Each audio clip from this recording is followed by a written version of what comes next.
of friendly relations and cooperation, which are an integral part now of China-Africa cooperation and South-South cooperation.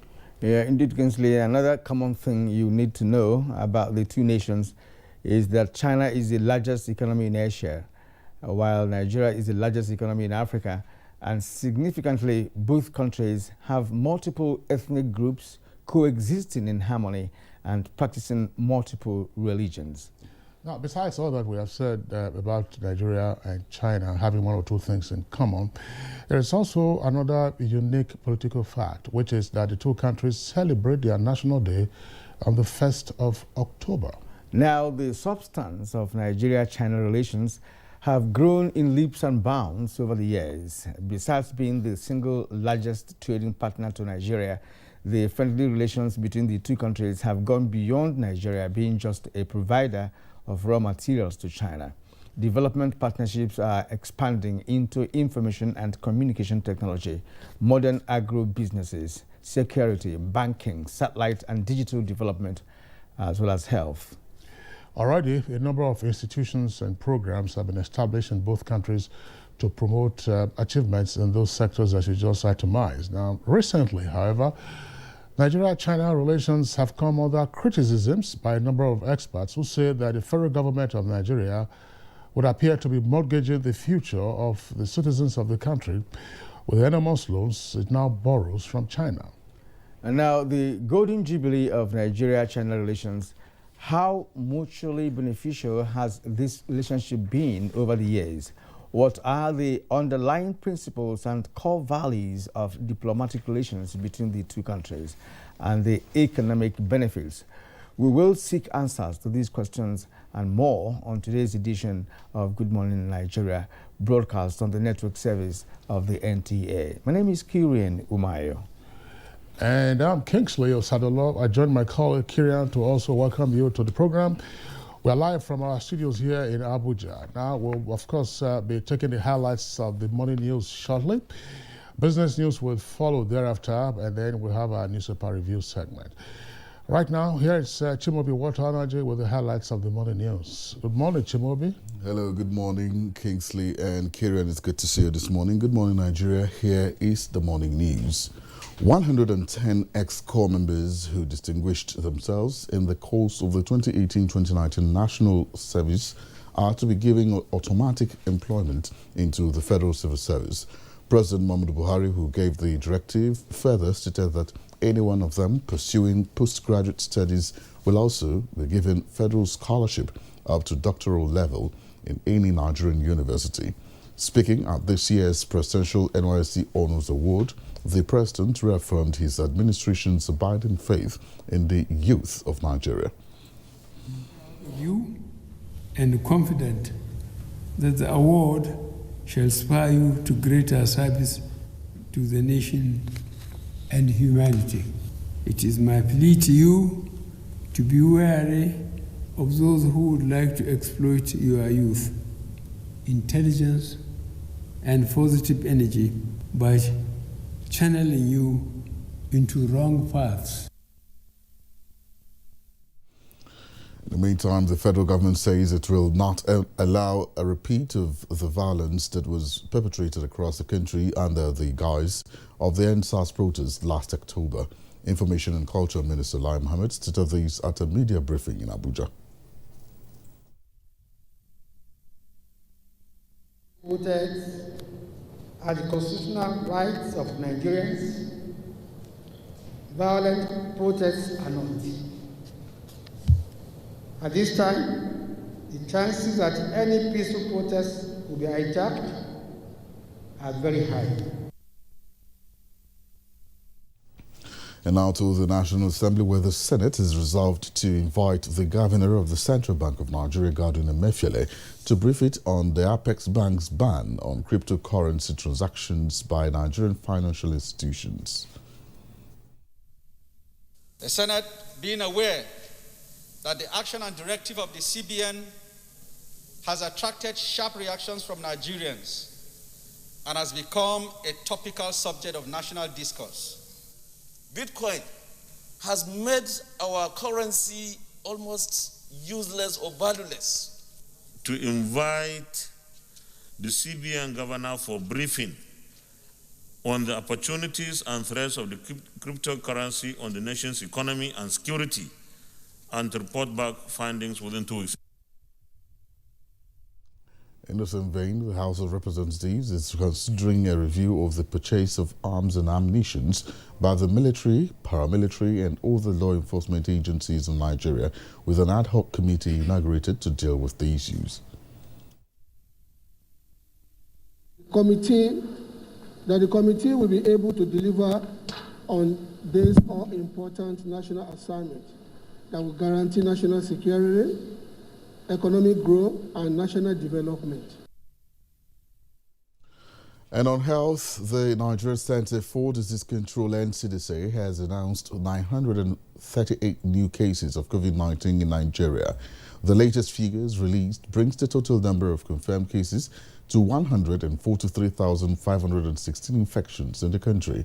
A breakdown of the new cases from 20 states indicates that Lagos recorded the highest number for the day with 236 new cases, while the FCT has 123 new cases. Others are Plateau with 92, Benue 63, Katsina has 53, Oyo 50, Osun 45, Kaduna 43, Edo has 33, while Ogun and Ebonyi states recorded 31 new cases each. Akwa Ibom State recorded 30 new cases, Kano 26, Gombe 18, Bauchi has 16, Delta 12, Imo has 11, while Cross River and River States recorded 10 new cases each. Now, the day's tally is completed by Niger State recording 5 new cases. Breakdown of confirmed cases by state indicates that Lagos has the highest with 52,794, followed by the FCT with 18,291, while Plateau comes third with 8,567 cases. With the latest development, total number of active cases stands at 23,794, while 118,012 cases have been successfully treated and discharged, and the death toll has risen to 1,710 patients. And that's the morning news. The program continues with Kieran and Kingsley just after the break. Just stay with us. My dear party members, there comes a time when all good people must not only speak, but rise up and get involved in the task of improving their society.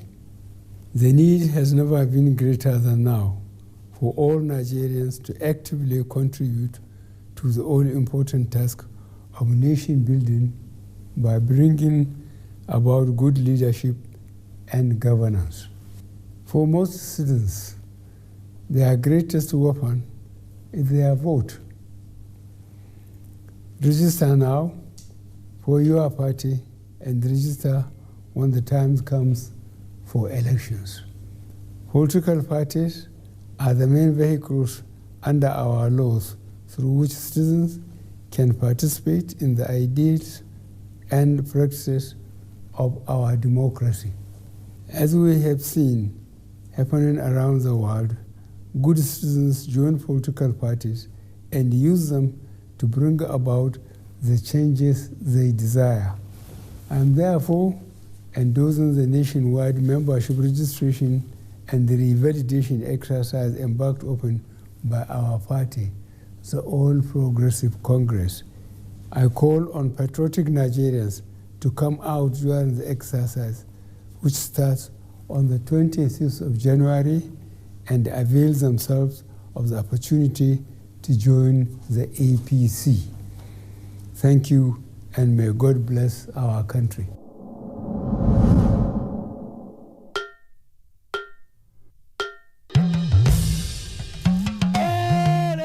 I bring you wonderful news. The village headmaster is coming back to your screen. Mo wire abi mi o wire. Teacher yo mo, a fẹ́ lọ wá nǹkan jẹ. Teacher yo mo, a fẹ́ lọ wá nǹkan jẹ. Ọmọ onírẹsì ti dé. Ọmọ onírẹsì ta sánsán. na better school for last gidi. Not be all this on a rugged yes school for Ijabi. I don't know for you. Second, it's called Oja Village. Kadesi. We know happy at all. And I know that even you too, you are getting a lot of orders too. Hey, we are trying, shall. Sweep her leg out. She was standing there. Sweep it. I love you so much. And how did I give you the impression that I was interested in that position? 50-year anniversary. You mean anniversary? I mean, I talk with that now. Not for me. Not for me because of Pamio.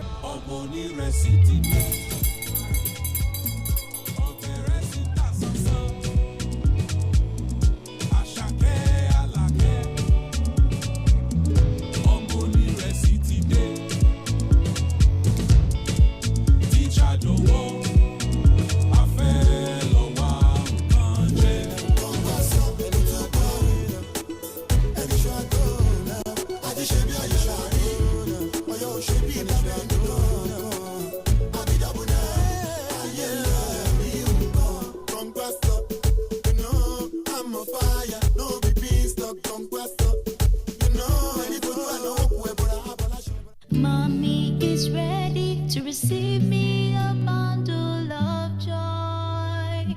Mommy is making my home cleaner and safer. We are Dettol sure.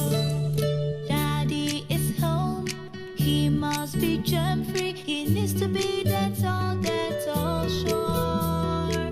My clothes are so nice. We are Dettol sure. Illnesses can happen at home too. That's why Dettol and me together will make my baby's home safe and to protect from up to 100 illness-causing germs. That's why moms want to be Dettol. Dettol Sure. We are Dettol Sure.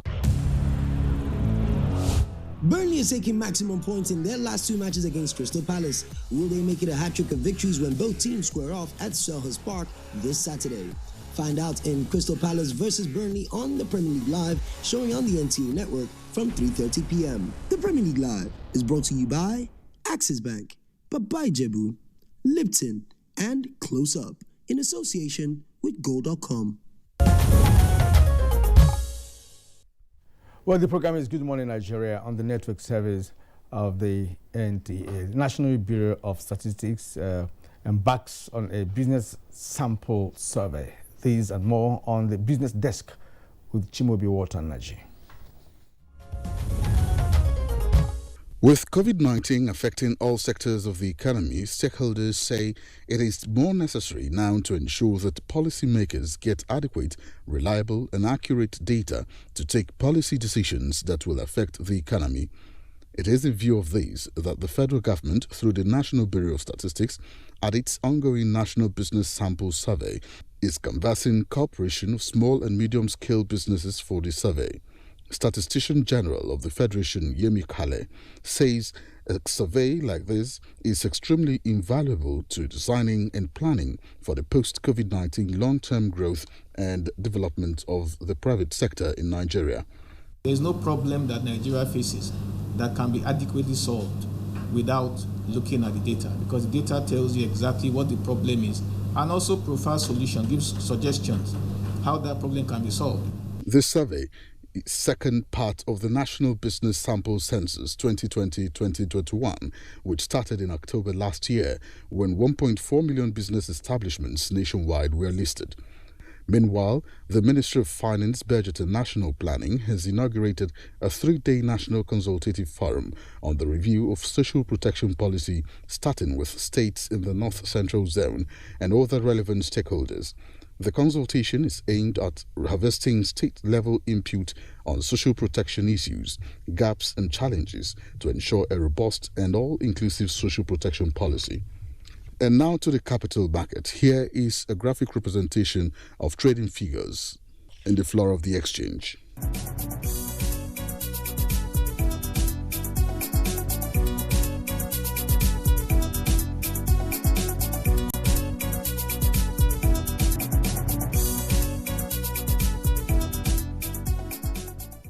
With business news, I'm Chimobi Walter Naji. Thank you very much, Chimobi, for the business package. And next on the program is Newspaper Review.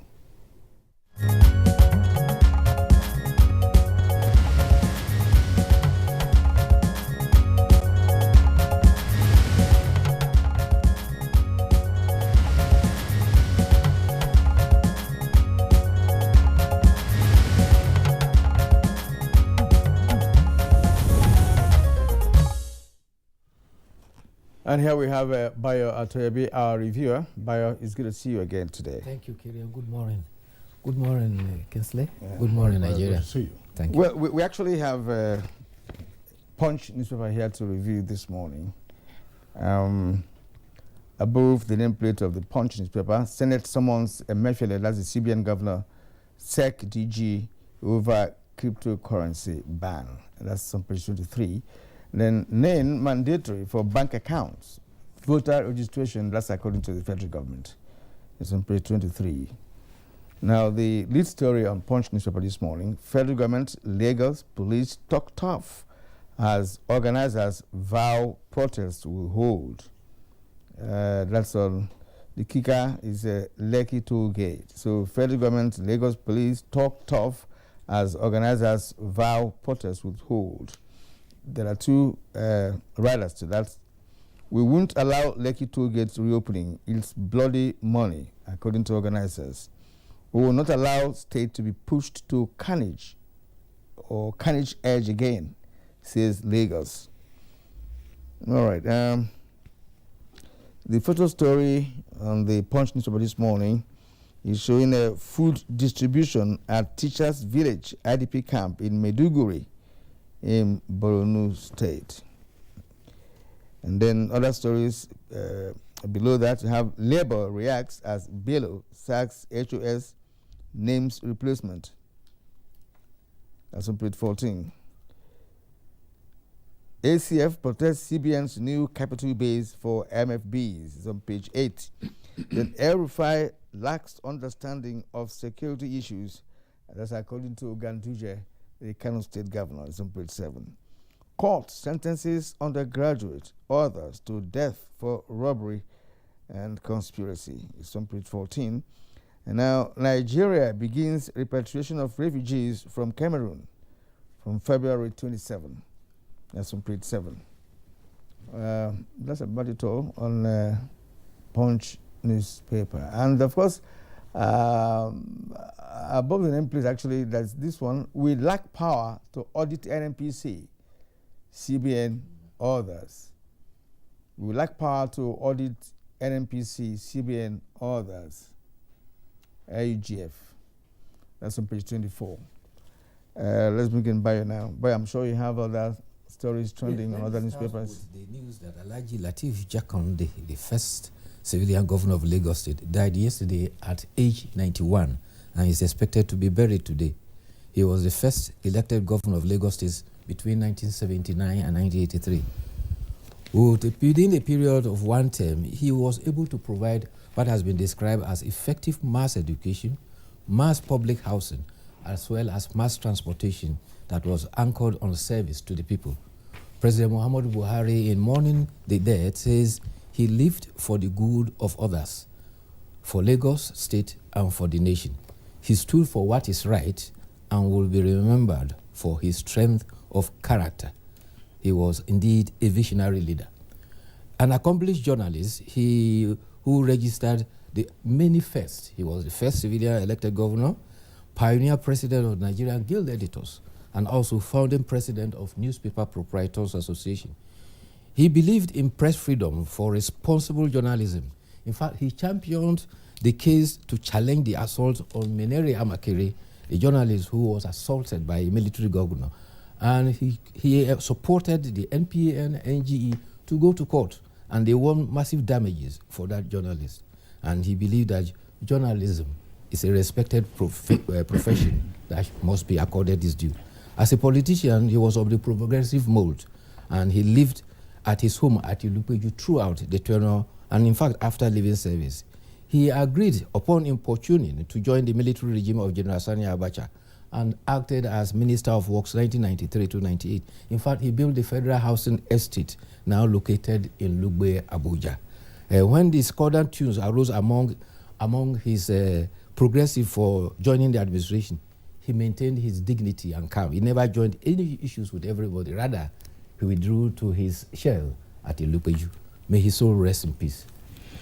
Right, Bayo, there's no question that was a big story yesterday, that Alhaji Lateef Jakande had passed on at the age of 91. There are a number of lessons to learn from Lateef Jakande. I listened to the achievements that you ticked off against his name: mass housing, mass education. Let's try to look at some of the stories behind what happened. When you go to different parts of Lagos today, you will hear Jakande and you will see Jakande Estate, whether it's in Abeson, whether it's in Ikporin, whether it's in Amuwo Dauphin, whether it's in Okeafa, different locations. These were low-cost houses that were initiated by the administration under 4 years. Under 4 years.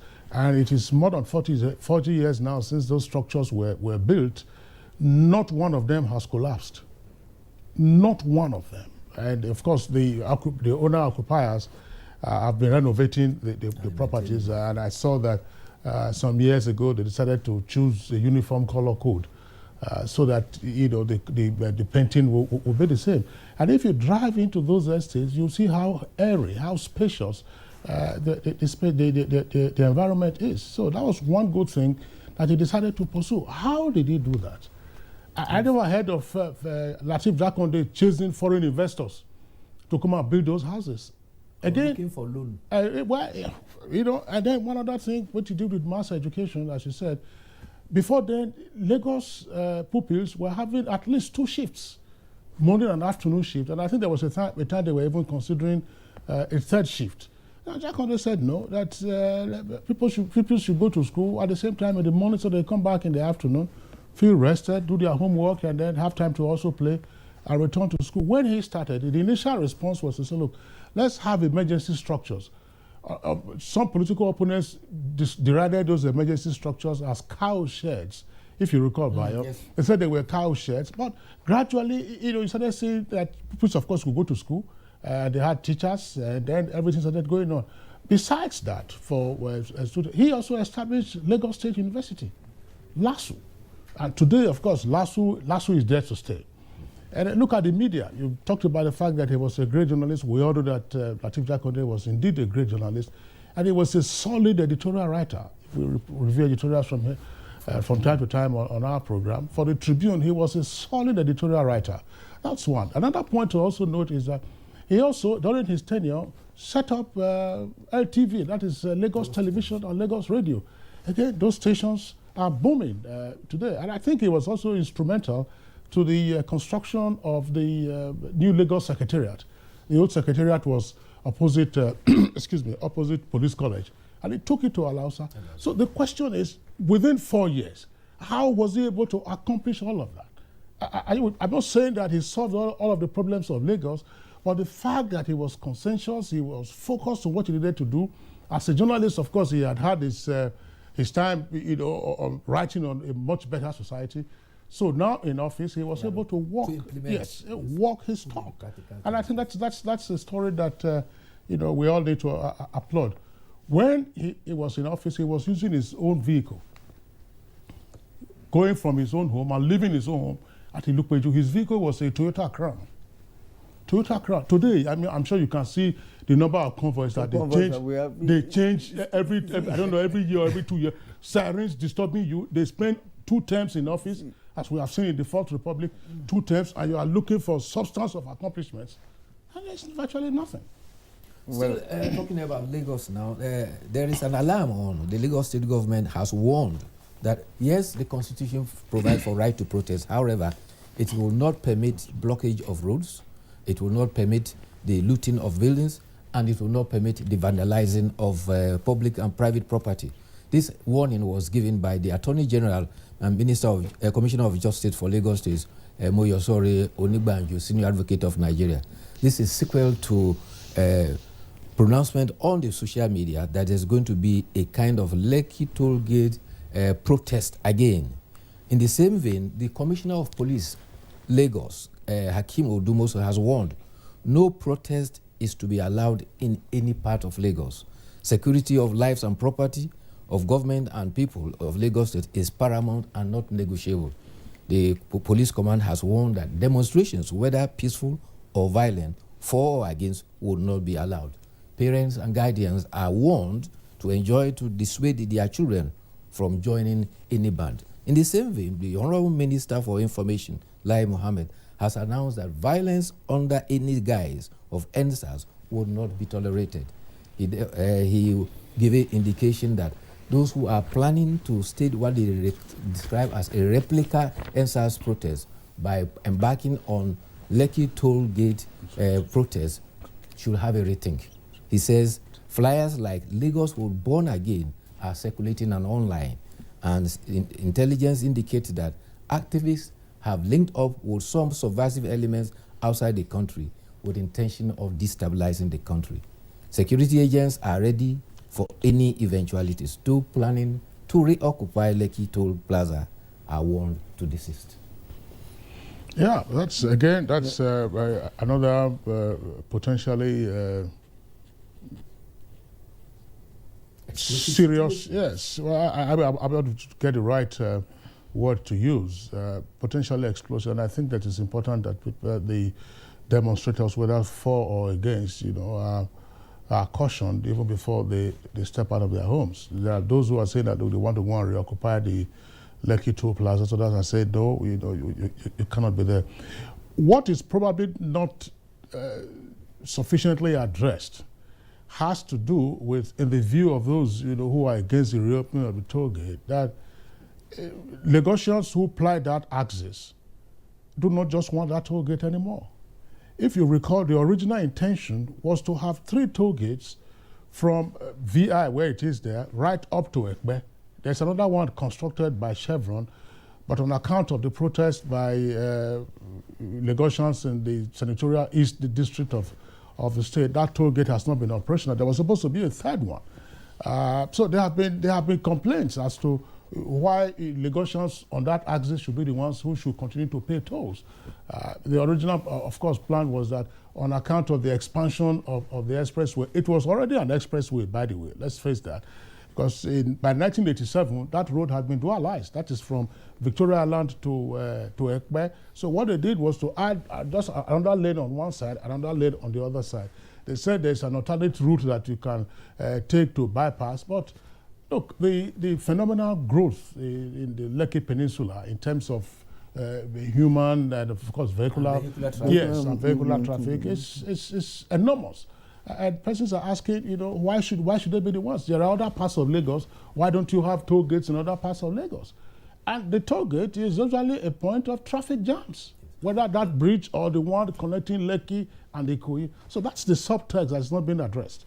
The issue of toll gate is something that gradually is coming back again, because loans have been taken and monies have been taken to build roads, and the only way for them to recoup is to establish toll gate. But this has to be established in such a way that they don't become obstacles on the highway. But in the sense that the automation system must be such that it is rapid and that it become a clog in the process of I thought that the issue of toll gate returning is on account of PPP, public-private partnership. In fact, the Honorable Minister of Works, has been harping on that.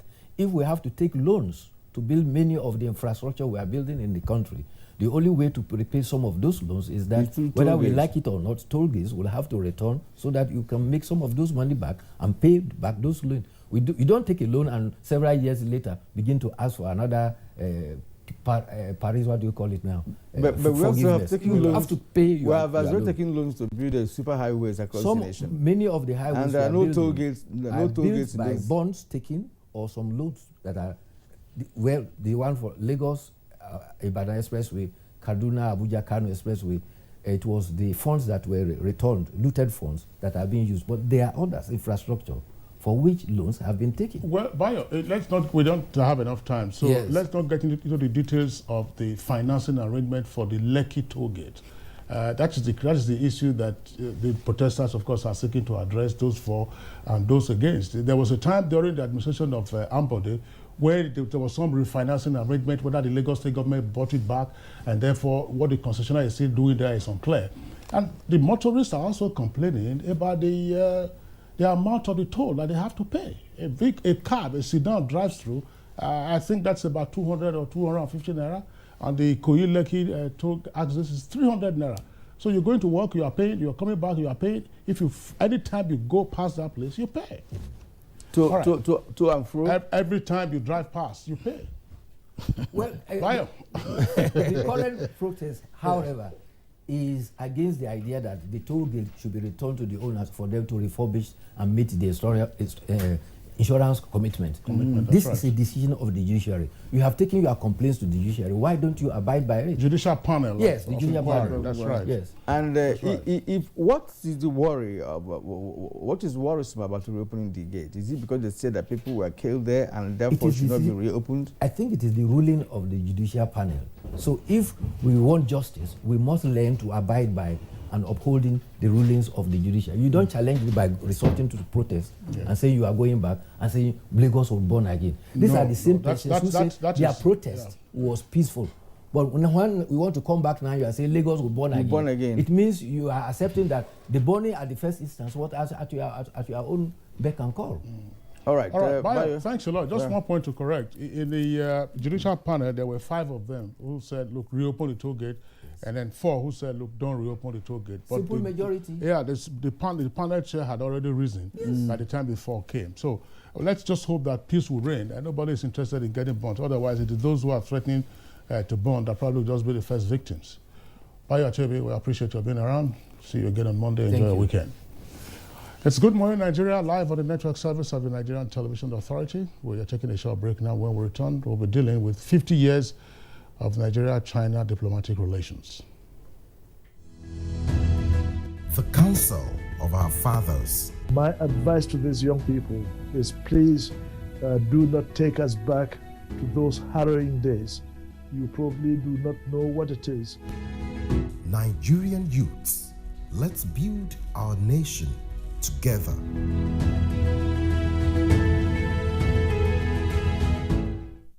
Nigerian youths are about the greatest assets the country has at the moment. It is therefore not surprising that the administration of President Muhammadu Buhari is strategically responding to the yearnings of the youth through multiple projects and programs. Youth Entrepreneurship Support Years by Bank of Industry, the Youth Investment Fund by the CBN, and several other conditional cash transfer programs. Recruitment of 774,000 social workers, majority of whom are youths, and so many other projects that are beneficial to youths directly or indirectly.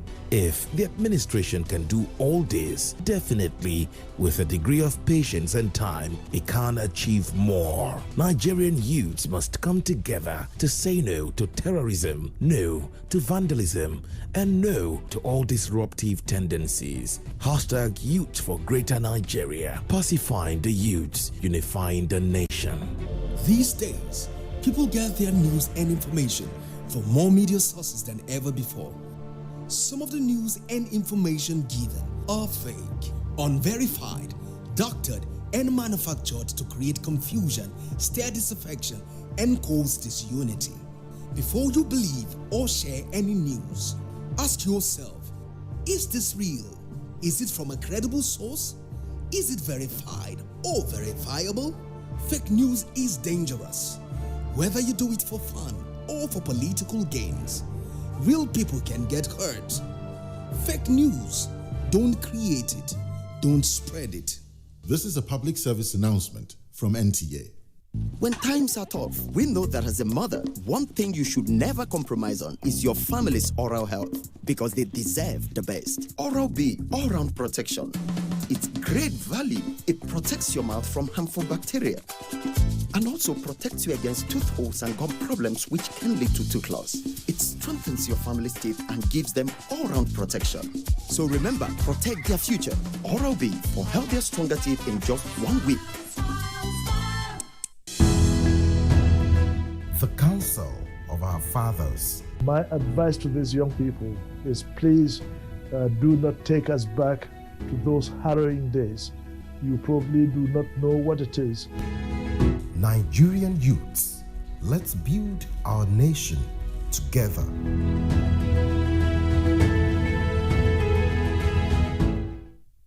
Airtel is saying thank you to all loyal customers in the Airtel Thanks Cash Token Rewards. Each subscriber stands a chance to win up to 100 million naira every week. To opt in, dial *479# and follow the prompts. To qualify, simply recharge your Airtel number. Each cash token gets you an 8 naira instant cash back, plus a chance to win up to 100 million naira weekly in the National Cash Token Draw, showing every Saturday by 9:30 p.m. on AIT and 8 p.m. on Pop Central DSTV channel 189. All transactions done on *479# are rewarded with more cash tokens, and you can also check your cash token balance via the same code. Only loyal customers of the smartphone network are entitled to the Airtel Cash Token Reward. For more information, simply dial *479# or visit www.airtelthanks.ng. Terms and conditions apply. Airtel, the smartphone network. The second wave of the coronavirus COVID-19 pandemic is upon us.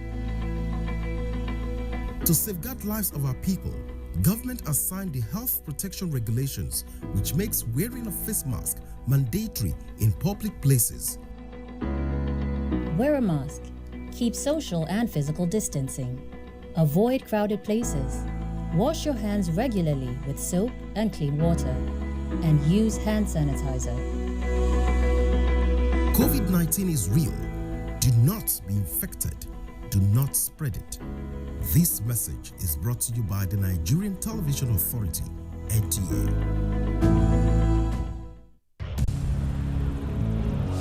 Burnley is taking maximum points in their last 2 matches against Crystal Palace. Will they make it a hat-trick of victories when both teams square off at Selhurst Park this Saturday? Find out in Crystal Palace versus Burnley on the Premier League Live, showing on the NTA network from 3:30 p.m. The Premier League Live is brought to you by Axis Bank, Babai Jebu, Lipton, and Close Up in association with Gold.com. It's Good Morning Nigeria, and we are reaching you live on the network service of the Nigerian Television Authority. Now, to kickstart our conversation on Nigeria-China relations at 50, let's listen to this background report packaged by our correspondent, Kelvin Ebonaye.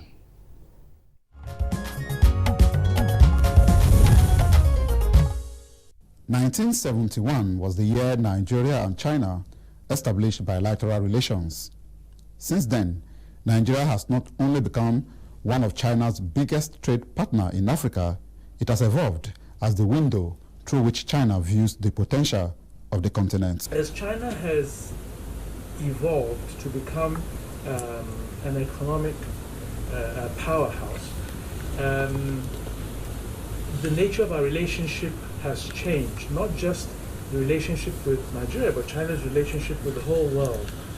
A large number of Nigerian business people now go to China to trade and buy things.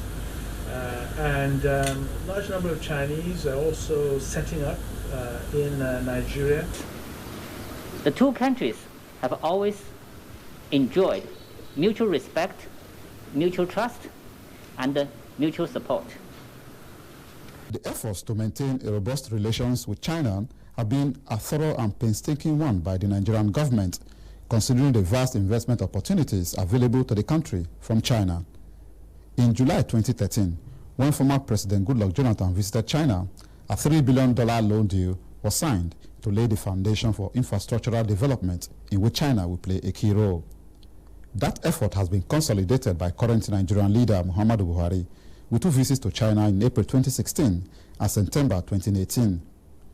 To understand what 50 years of bilateral relations between China and Nigeria has offered Nigeria is to look at China's investment in the country, which an estimate puts at $47 billion channeled into strategic areas of rail, roads, agriculture, airports development, as well as science and technology, while also maintaining strong cultural ties. the relation between Nigeria and China is still evolving. There's still a lot of opportunities of collaboration, especially in terms of our businessmen. Many of our businessmen are exploiting the opportunities that exist in China. There's nothing wrong in direct foreign investment, and every economy needs direct foreign investments. You can't do it alone. You need to take advantage of others, resources to develop your own resources, because no country is an island. I welcome China. We'll always welcome China, but not on the terms that we have today. Despite the huge trade volume and investment in Nigeria from the Chinese government and corporations, analysts want both countries to work more deliberately in mutually developing political and democratic institutions, an area they say China has been somehow passive.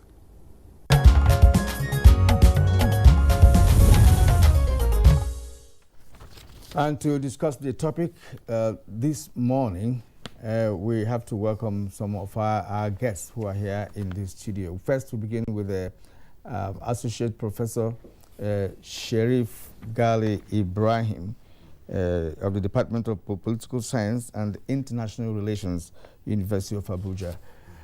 Well, you're welcome to the program. Thank you for having me. Good morning, Nigeria. Yes, and we also have Charles Onanuju, Director, Center for Chinese Studies. So you're welcome to the studio. Thanks for having me. Thank you. Good morning, Nigeria. All right, then we have joining us via Zoom for this conversation the Counselor of the Chinese Embassy in Nigeria, is Li Zuda.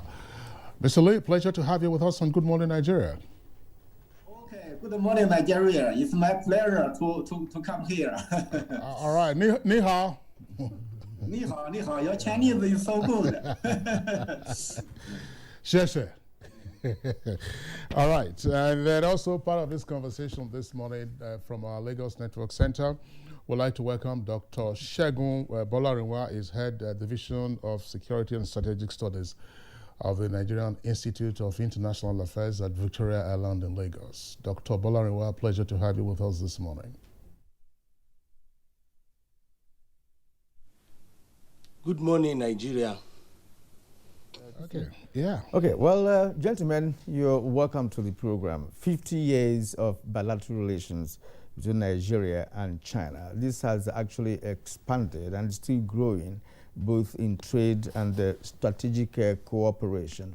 And so our business this morning is to do a review of this relationship, which has been long-standing. And I'd like to ask Sherif Gali Ibrahim to give us his idea of how this relationship has grown and how beneficial it's been for both countries.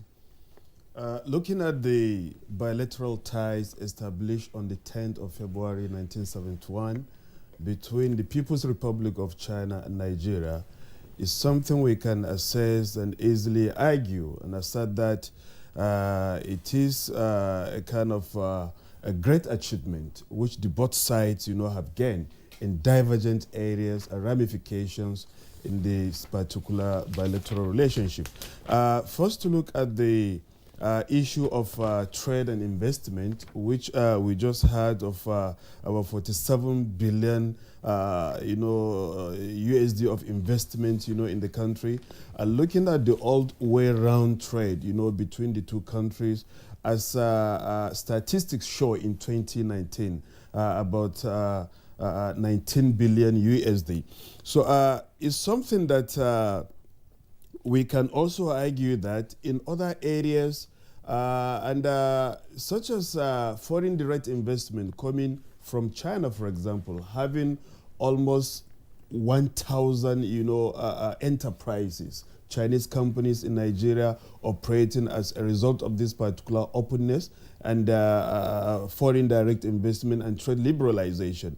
Then going back to culture, we must live together to understand each other's culture so as to enable peaceful coexistence among our own people, as well as to facilitate other engagement, especially understanding of language, between our own people, as well as understanding the rudiment of our cultural background will actually, increase and expand that particular trust, as well as mutual cooperation between the two countries. And this has actually gone far. And in Africa, looking at the population of Nigeria, you come to understand that Nigeria has that particular privilege of having a highest number of its population, its youth studying in China under the Chinese government scholarship.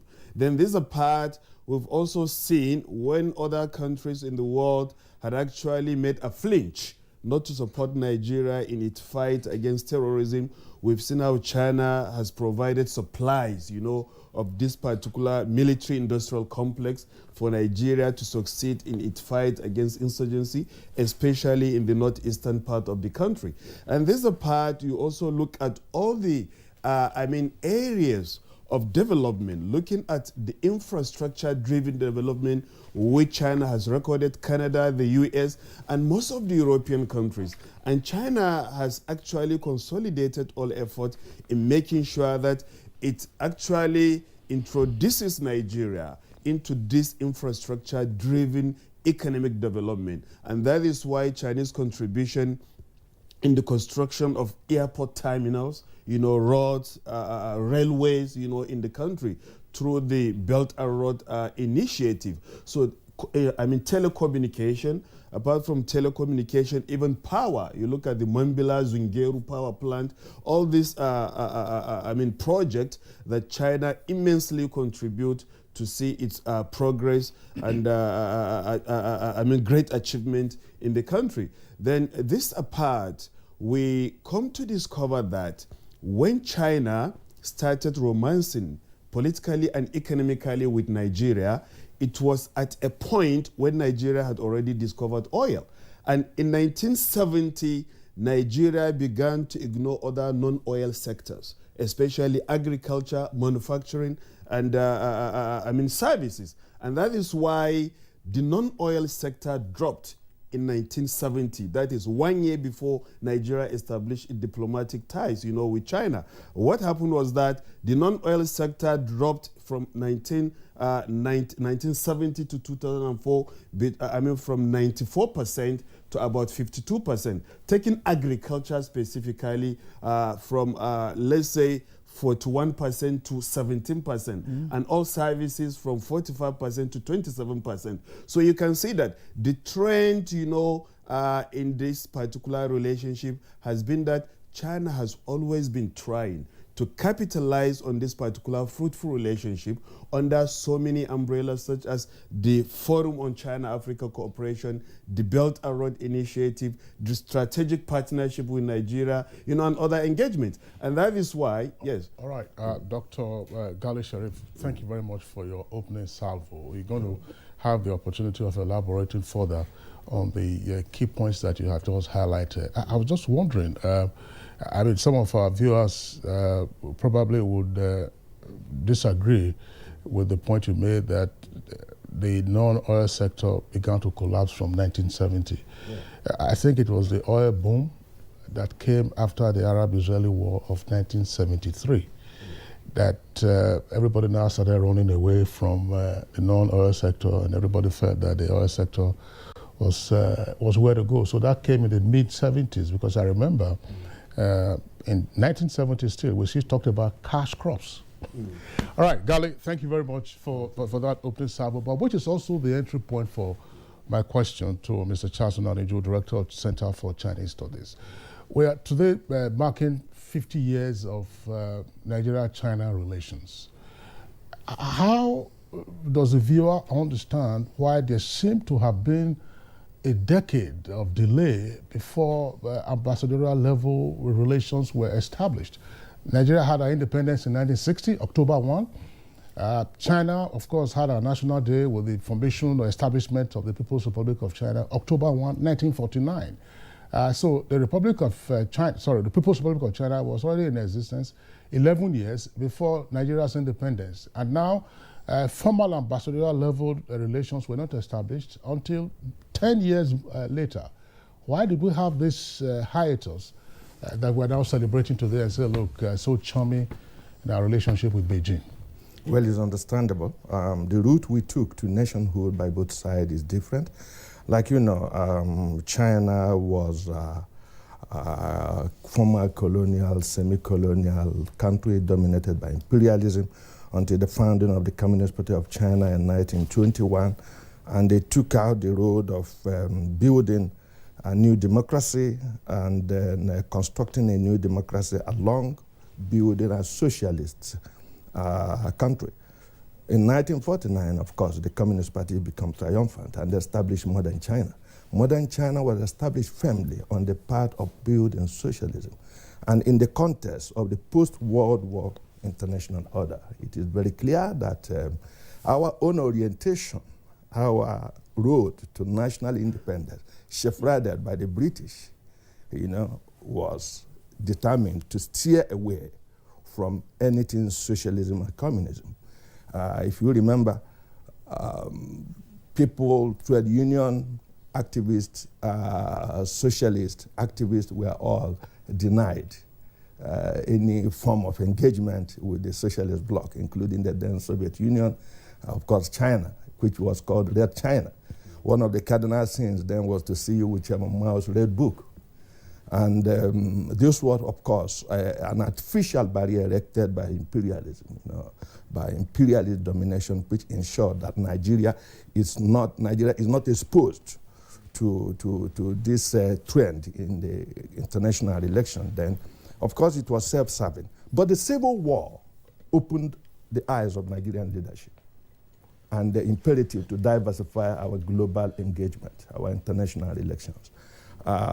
Like you know, the West were ambivalent in supporting a united Nigeria. Some countries like France, that has always felt Nigeria is too big to be managed, was so happy to use its proxy in Africa to see that Nigeria is broken up. The West were ambiguous, ambivalent, not coming, not supporting. And of course, Russians came in, but like the former foreign minister there, Mr. Aripo said, it was based on commercial transaction. The Russians provided arms and we paid.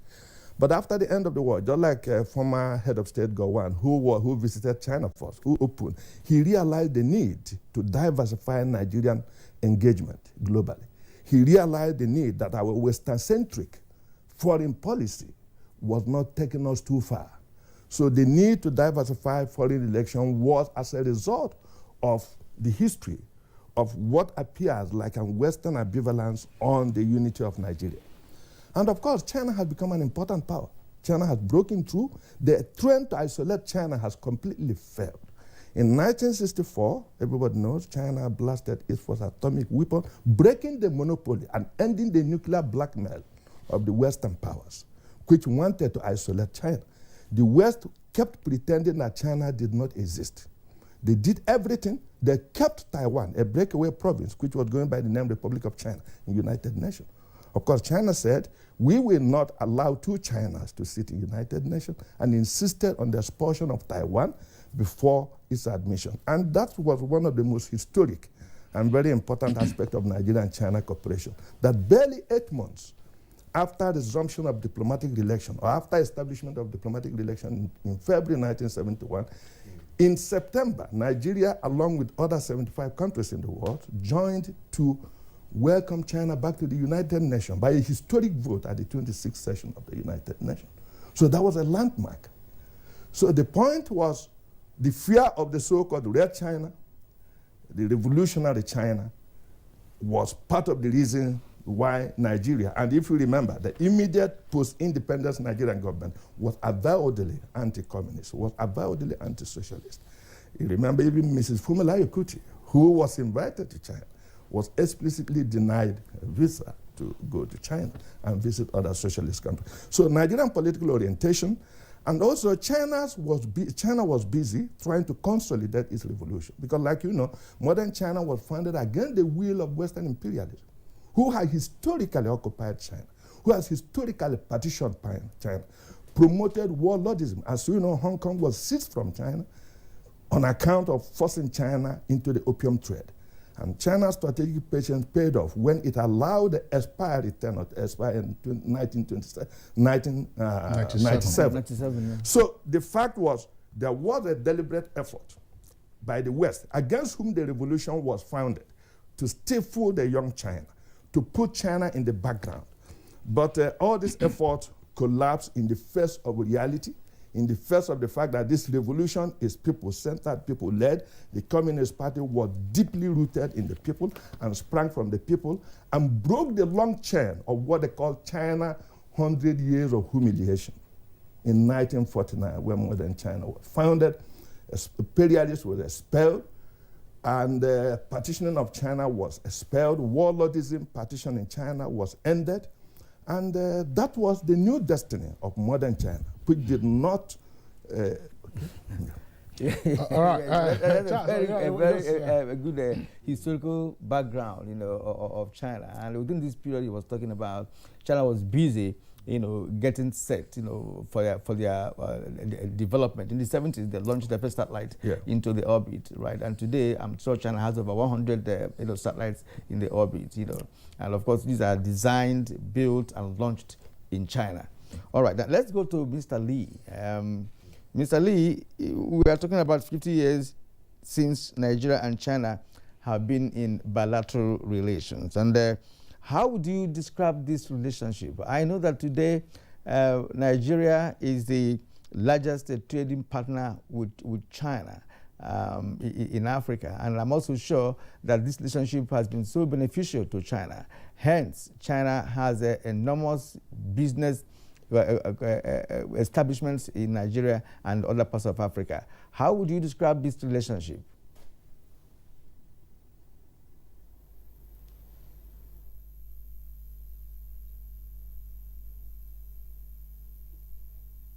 And Nigeria, bilateral diplomatic in the world. China and Nigeria, we have a strong relations. And we are all aware. We are good friends, good brothers, and half a century. Even as recently last year, China and Nigeria demonstrated their continued commitment to the robust, healthy, dynamic relations. And I think the focus, the Forum on China-African Cooperation, Beijing Summit, and on another hand, from 80% of Nigerian people indicating a positive perception of Nigeria-China relations. Nigeria is clearly one of the most pro-China nations in the world. Last month, Chinese State Councilor and Foreign Minister Wang Yi just finished his two-day official visit to Nigeria. During that short period, well, we seem to be having difficulty along the line of communication with Mr. Lee, so we have to disengage him for now and hoping to return to him when the line is through. So, Mr. Lee, we'll come back to you much later. This time around, let's go to Joshua Bolarinwa of the Institute of International Affairs. He is in our Lagos Network Center. Sir, you have listened to other guests, who have made input, to this conversation. And I would like you to come from perhaps your own perspective as to the nature and the kind of bilateral relations that Nigeria has had with China for 50 years now. Thank you. Nigeria bilateral relations with People's Republic of China since 1971 had moved from the level of mere bilateral relations to what we can call strategic partnership and cooperation. And within this ambit of cooperation, a lot of development issues are taking place, which China are driven within these bilateral relations, and majorly are being on trade, investment, infrastructural development, and recently the BRI, the Belt and Road Initiative, which had been made to drive development in Nigeria. China has been trying so much in the area of infrastructure. They have been building roads for us in Nigeria. They have been building rail in Nigeria, development and renovations of our airports, rail, and so many other things. There's a lot of, or a huge investment in trade. China has been bringing, or China has driven trade between this, or in this relationship, to a very high level. The highest level has been the volume of trade recorded even between 2019 and 2020, despite the COVID-19 pandemic. Basically, it has risen to between 19 billion US dollar to 20 billion US dollar in trade. Then there's a lot of Chinese investments in Nigeria that are driving a lot of development. There's also this military industrial complex that China has had with Nigeria. They've been supplying arms in fighting insurgency in the northeastern part of Nigeria. China had also developed a lot of things with Nigeria, and which had aimed at developing our infrastructure. In these provisions, apart from the BRI, even the Nigerian Institute of International Affairs has had a lot of memoranda of understandings with so many Chinese institutes, chiefly Chinese Institute of Contemporary International Relations, the Normal University, and so many other institutes. So China has done a lot for Nigeria, and China has taken the relationship to strategic level, whereby there is mutual benefits between the two countries. Nigeria has benefited a lot in the area of trade, in the area of investment, in the area of infrastructure, which everyone can see everywhere in Nigeria, including roads and rail. Apart from that, a lot of other investments, even in the oil and gas now, apart from the rail, apart from the road, China has also moved into oil and gas. They have done a lot of investments in that area too.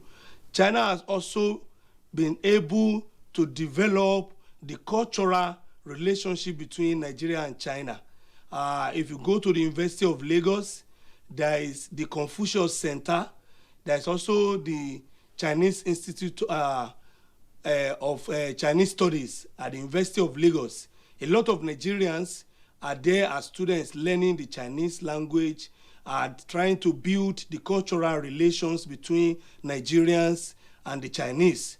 Apart from that, the FOCAC program, China always encouraged some Nigerian youths, elders, and even the leaders to participate every year when they do the FOCAC summit, which some of us have benefited from.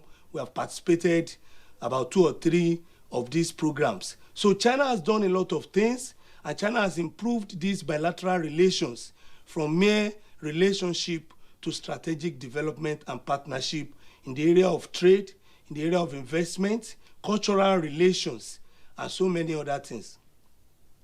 Thank you very much, Dr. Segun Bolarinwa. We will come back to you in the course of the conversation. Just before we bring in Dr. Gali Sherif one more time, I would like Charles Onaniju to just explain briefly an aspect of the reasons he was giving as to why there was a delay, of course, in the establishment of full diplomatic relations with China more than 10 years after Nigeria gained independence. And yet, Mr. Onaniju, at independence, Nigeria declared its non-aligned stance. Yeah. Yes, it was very obvious that Nigeria was ideologically shielded from engaging in China or the socialist bloc, including the Eastern European countries and the former Soviet Union, by former colonial master who retained considerable influence even though Nigeria has formally decolonized and become independent. Remember, we were still having the Privy Council in London as our Supreme Court up to 1963, and the whole outlook, both the public service, the civil service, the orientation of the elite was strictly Western. So this tradition was literally very deep. And what shocked us of this tradition was, like I said, the ambivalence of the West in coming to the support of Nigeria during the Civil War. I think this broke the back of the Western-centric foreign policy and provided the urgent need to rethink Nigerian multilateral engagement. Like General Gowon said, this was the background on which he began negotiation in the 60s, late 60s, that culminated in the establishment of diplomatic relations in 1971. And in 1974, of course, he visited China, the first Nigerian head of state to visit China, and in his words, had the rare honor to visit the legendary Chairman Mao in his residence and was well received.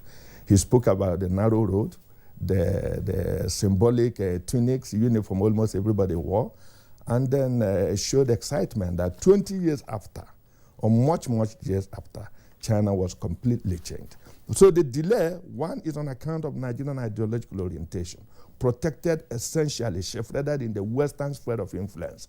We are unable to take immediate stance on the need to diversify our foreign relations. But we were shocked out of this complacency by the event of 1967 to 1970. And the Nigerian political leadership took a very realistic stance in diversifying our global affair and then engaging China. But more importantly, I believe, the future of Nigerian-China relations belong to the future, not even to the present. What we have seen in the present is even very marginal if we consider the opportunities. But these opportunities will have to be engaged strategically. Strategic engagement should not be strictly the initiative of China. What do we define as our strategic interest in deepening China-Nigerian relations? What will China get from Nigeria? These are strategic questions we should be asking. If we ask, we will find there is more to China building roads. For us, as important as it is, there is more to China building network. What can we also offer China? Have we taken account of the economy in the post-industrial stage? Low-end products. Can we fill the gap? If we are the next industrial frontier at China was 50 years ago when it started reform and opening up, can we do what China did, become the next factory of the world, and even meet the requirement of China's low-end industrial product instead of producing? So this, if you're talking about strategic means understanding your deficiencies, appreciating your opportunities, and factoring them into policy network. That's what strategy is. And are we really seeing the strategy of engaging China beyond the next 50 years? All right, Gali, that's an opportunity for you to leap in here. I mean, because everybody talks about the miracle of China after Deng Xiaoping opened up the economy. And today, China is the world's second largest economy, almost on the heels of the first. And we have seen how international relations have been altered dramatically on account of the rise of China. But what should be our own strategic interest in this relationship? Yeah, the only strategic way out, for Nigeria and other African countries in this particular relationship is to be able to reciprocate, the gesture, showcased by China. Why? Because 2-3 years ago, President Xi Jinping was emphasizing on African countries bringing their own goods, even services, to China. China was ready to consume, what will be offered by African countries. And this part, President Xi Jinping even provided a waiver in the economic expo, that was held in Shanghai, and other places, that those, charges that African countries were meant to pay, these, have been waived. So this is a kind of motivation and encouragement for the African countries, including Nigeria, to actually make a shift in its strategic partnership in this particular trend. And what are those things that we need to do?